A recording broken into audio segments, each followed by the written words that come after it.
If you want to eat a good marinara sauce, good pasta sauce, it's imperative that you read the labels. Let's take a look at this Mezzetta brand marinara sauce and we'll see what's in it.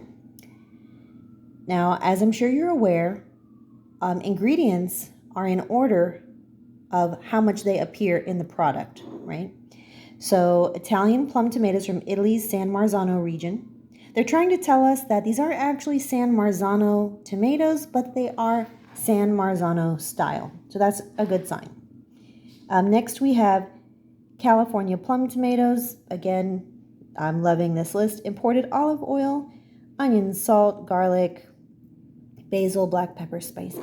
This is a really good list.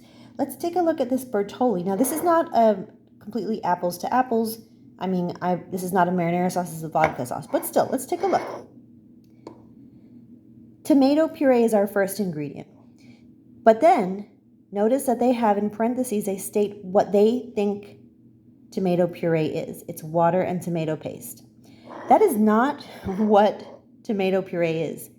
Tomato puree is tomatoes which are blended until the point that they are a puree texture. If you add water to tomato paste, which is clearly what they say they have done, you do not suddenly get tomato puree. It's not the same texture. This is simply reconstituted tomato paste, which gives you an entirely different taste and texture. If you've ever eaten a slice of pizza at a roller skating rink, or if you attended a government school and you had pizza day, that ketchup-y type sauce that was under the cheese, that was the same thing as this. That was reconstituted tomato paste. And Bertolli has done this, no doubt, to shave a few pennies off of their production costs. Now, in an age like today, when shareholders are constantly demanding higher and higher returns, while we are also in an era where food costs continue to rise, there's only a couple of things that these food companies can do. They can engage in shrinkflation, they can shrink the size of their products, or they can reduce the quality of the ingredients that they use. And clearly Bertolli has chosen to use an inferior quality ingredient. Now, they're not the only ones to do this. Companies like Prego, I'm pretty sure Ragu, this is how they keep their costs down.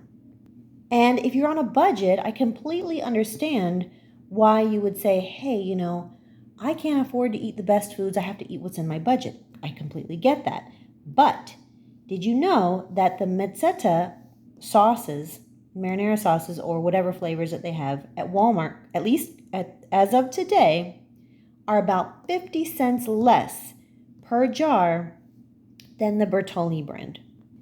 So apparently you don't always get what you pay for. When you buy Bertolli, you pay about 50 cents more and you get a less quality product, an inferior quality product. If you want to go for the best that you can buy in a standard American grocery store, you're going to be going for the Rao or Rao's brand. But that is easily reaching about $11 a jar these days. I'm not going to pay that. I can just make my own pasta sauce if I'm going to shell out that kind of money. But if you'd like to, balance out, have the convenience of being able to buy this in the store and just keep it on your shelf for when you're ready to use it, I would recommend the Mezzetta brand. I'm not saying it's the brand that I would recommend above any that are on the shelves, but I mean, for the price, being 50 cents less than the Bertolli, I would absolutely recommend it. You have to read those labels so that you don't get cheated, because they are lying out here.